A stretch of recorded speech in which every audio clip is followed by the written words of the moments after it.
The best way to make money on YouTube and become a massive YouTube celebrity is to actually get out in front of the camera and speak to your audience in person. You want them to get to know you, and you want to put your personality across in your videos.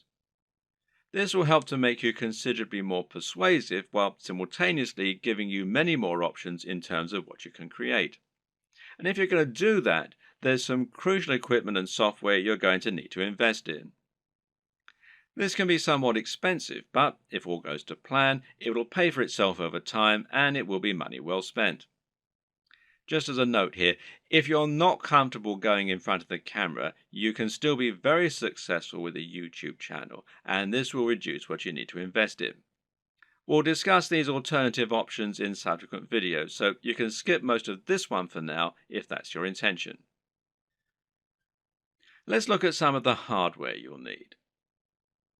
Of course, the most basic hardware you're going to need is a camera, and this is what you'll use to capture your footage, and that means the quality of the camera is going to directly influence the quality of your videos. There are numerous factors to consider in this case. One is the resolution, and here you'll need at least 1080 pixels. For now, most people still do not have a 4K display, meaning that you don't need a 4K camera, and 4K creates very large video files which are hard to move around and edit. But if you want to offer the utmost crispness and also future-proof your setup, then choosing 4K is a great option. Another option is your frame rate. Now, this will generally be either 30 frames per second or 60 frames per second. Once again, 60 frames per second is an optional advantage which will make your footage that much more attractive and give it an almost too real sense of fluidity. It's entirely up to you if you want to push for this very highest level of quality, but some discerning viewers will certainly appreciate it if you do. Some features to look out for include an optical zoom if you're planning on filming outdoors, and this lets you zoom in with no loss of quality, and options to alter the aperture, etc. Good autofocus is very important if you'll be moving around a lot in front of the camera, while being able to use macros to blur out the background is also a nice option. But what's more important really are the practical considerations for your camera. Having a mic jack, for example, is a very good idea because it will give you the ability to improve your sound quality. Likewise, a wide-angle lens is a very good idea if you're going to be moving around a lot and capturing dynamic footage. Something that you should also absolutely consider a requirement is a screen that can be rotated to face forward. This will allow you to make sure that you're in the shot before you start vlogging. And of course, there's no reason you can't do all this using multiple cameras. Many people will use both a GoPro for capturing more action-packed dynamic footage and then a regular camera for their vlogging. If you want to go budget, then you can get by using an iPhone camera or a Samsung camera on your phone, as long as it's a newer model. But if you're serious, then you should at least invest in a basic camera along the lines of, say, a Canon G7. Also important is to get a tripod. Is it possible to film without one? Well, sure, you can always balance your camera on a pile of books on top of an ironing board. But you'll find out that lining up good shots ends up taking a lot more time than you will be willing to go through on a regular basis if you take this approach. A tripod will thus save you a huge amount of time while also getting better angles, thereby giving your channel a higher quantity and quality of videos, which is obviously going to be a very good thing in terms of getting lots of views. Another thing to look for potentially here is a tracking head from the likes of Manfrotto, who also make tripods. This will allow you to attach your camera on top of your tripod and then let you perform panning shots and slow zooms. This is what will give your footage a much higher level of professionalism, and it's very important if you're planning on doing product reviews and want to feature slow pans of the items you're reviewing. These work by providing friction on a rotating pivot and a handle. You then gently push on the handle with just a finger or a palm, and the resistance will keep the motion slow and smooth as it gradually moves around the object in focus. It's important to use a manual focus during these shots rather than an automatic one. It's often said that the best lighting is natural lighting. To get a great shot, try to line yourself up so that you have a large window letting in natural light from the side. This will give you what's known as Rembrandt lighting, which is a professional and very flattering looking type of lighting. But while this type of lighting is highly desirable, it's not terribly reliable. You can't trust in natural light to always be available when you need it, and you can't limit yourself to only filming at certain times of the day.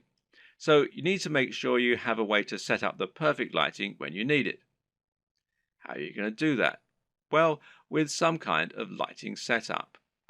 And a great choice is to get two soft boxes. Now, these take up a fair bit of space, but it's worth it as it will allow you to design your lighting however you wish and make sure that your subject matter is well lit and that your footage is clear and bright. Now, don't underestimate this.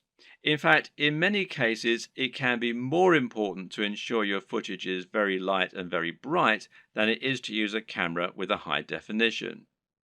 This will make your footage look more professional and more appealing to watch. Want to go one step further?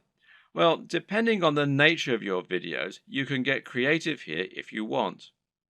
Jonathan Morrison has a YouTube channel that's all about showcasing technology products in the very best possible way and making them highly desirable. This gets him a lot of views and helps him to sell a lot of affiliate products, which of course means that manufacturers are happy to work with him and to supply free products for review. One trick he uses to accomplish this is to use colored lighting. He'll often light phones and other gadgets in a bright pink, green or purple hue on a white background, which makes them look more modern and more crisp, especially with his high-quality video equipment. The great thing is that colored bulbs are actually very affordable, so this is something you can mimic fairly easily yourself, should you want to. Just like it's important not to underestimate the importance of your lighting, you also need to ensure that you never underestimate the importance of your sound quality. If you want to make your video look and sound professional, then it's absolutely crucial that you have good quality sound and don't just get a muffled sound into a regular camera microphone from a distance. Things like acoustics matter, and even if your viewers don't notice the difference, they'll be able to feel the difference.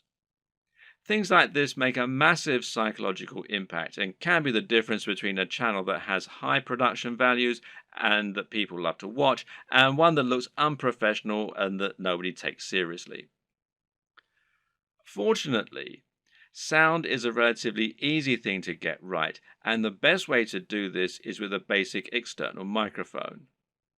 You can get a lapel mic, also known as a lavalier mic, easily enough, and then attach it to your phone or camera to record your audio at the same time. Better yet, find a high-quality microphone that you can plug directly into your camera's mic jack. The Blue Yeti Snowball microphone is one of the most popular choices among YouTubers right now, and it is a very affordable option that will provide a crisp and clear sound quality very easily. As well as hardware, you'll also need to invest in some basic software and other intangibles. The most obvious thing here is your editing software, which you're going to use to take your footage and turn it into something that has a narrative structure and that's actually fun to watch. There are plenty of options here, which include Sony Vegas, Final Cut Pro X, iMovie, and Adobe Premiere with After Effects. Your choice will depend on personal preference, budget, and your computer. But either way, you will need a professional editing suite in order to make your videos look the part. This is what you'll use to cut and stitch together your footage, and it's what you'll use to add things like music and logos. There are numerous graphics you'll also want to add to your videos. For example, you'll probably find you need some kind of logo to overlay on top of your videos if you want to build a brand. This is important as it will help to ensure people know who you are and that your videos and content are from the same creator. A good logo should be coupled with a good name, and ideally, the two together should be enough to communicate everything new viewers need to know about your brand. If you get this just right, then people should be able to tell from those things alone whether they be interested in your channel and potentially subscribe with no further information. Other graphics will also come in handy. For example, you might want to use bottom thirds, which you will overlay on top of your video as a way to annotate what's happening on the screen. Then you might want to find some stock images that you can use to illustrate points that you're making or that you can use in conjunction with your recorded footage. On top of this, you'll need to look into video and sound for your videos.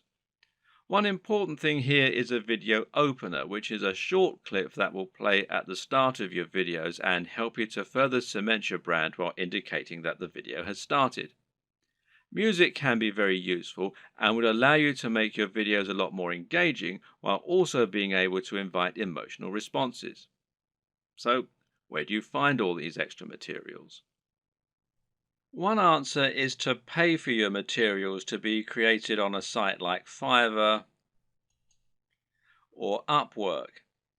These sites will allow you to find freelancers who can create your materials for you and make them look very professional.